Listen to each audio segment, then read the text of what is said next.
అందరికీ నమస్కారం. Taste of 2 స్టేట్స్‌కి స్వాగతం. ఈరోజు కొబ్బరితో ఒక మంచి కూర చూయించబోతున్నానండి. ఎప్పుడు చేసుకునే లడ్డు, చట్నీ కాకుండా ఇలా డిఫరెంట్‌గా ట్రై చేయండి. చాలా బావుంటుంది. దీనికోసం కొబ్బరిని ఇలా తురుము పెట్టుకోవాలి. ఇక్కడ ఒక కప్పు కొబ్బరిని తీసుకున్నాను. స్టవ్ మీద కడాయి పెట్టుకొని 3 స్పూన్ల ఆయిల్ వేసుకొని వేడి చేసుకోవాలి. ఈ కూరకి ఆయిల్ ఎక్కువ పట్టదండి. ఎందుకంటే కొబ్బరిలో ఆల్రెడీ ఆయిల్ ఉంటుంది కదా! అందుకే తక్కువగా వేసుకోవాలి. ఆయిల్ వేడెక్కగానే జీలకర్ర, ఆవాలు, అలాగే కొద్దిగా మినపప్పు, సన్నగా కట్ చేసుకున్న 4 పచ్చిమిర్చి, ఒక 2 ఎండుమిర్చి, కొద్దిగా కరివేపాకు ఇవన్నీ వేసుకున్నాక ఒక చిన్న ఆనియన్ని ఇలా సన్నగా పొడవుగా కట్ చేసుకోవాలి. ఒక కప్పు కొబ్బరికి ఒక మీడియం సైజ్ ఆనియన్ అయితే సరిపోతుందండి.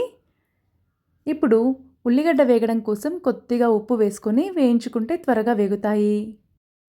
మూత పెట్టుకొని మధ్య మధ్యలో కలుపుకుంటూ 5 నిమిషాల పాటు వేయించుకోవాలి. చూడండి, ఈ విధంగా వేగితే సరిపోతుంది. పూర్తిగా బ్రౌన్ కలర్ కూడా అవ్వకూడదు, అలాగని పచ్చిగాను ఉండకూడదు. ఆనియన్ మరీ ఎక్కువగా ఫ్రై అయితే కూర రుచి మారిపోతుందండి. అందుకే ఇలా ఉంటే సరిపోతుంది. ఇప్పుడు ఇందులోకి కొద్దిగా పసుపు, అలాగే తురిమి పెట్టుకున్న కొబ్బరి కూడా వేసుకోవాలి. ఆల్రెడీ ఆనియన్ వేగినప్పుడు కొద్దిగా వేసుకున్నాం కదా! అందుకని ఇప్పుడు కొద్దిగా తగ్గించి సాల్ట్ వేసుకోవాలి. అలాగే ఫ్లేమ్‌ని కూడా సిమ్‌లో పెట్టి మాత్రమే ఫ్రై చేసుకోవాలండి. లేదంటే కొబ్బరి త్వరగా మాడిపోతుంది. సాల్ట్ ఒకసారి చెక్ చేసుకున్నాక సరిపోలేదు అనుకుంటే మరొకసారి వేసుకోవచ్చు. అంతే అండి, కొబ్బరి కూర రెడీ అయిపోయింది. చాలా అంటే చాలా సింపుల్‌గా ఉంది కదా! కొబ్బరిని డైరెక్ట్ తినలేని వాళ్ళు, అంటే చిన్నపిల్లలు గానీ, పెద్దవాళ్ళు గానీ తినలేరు కదా!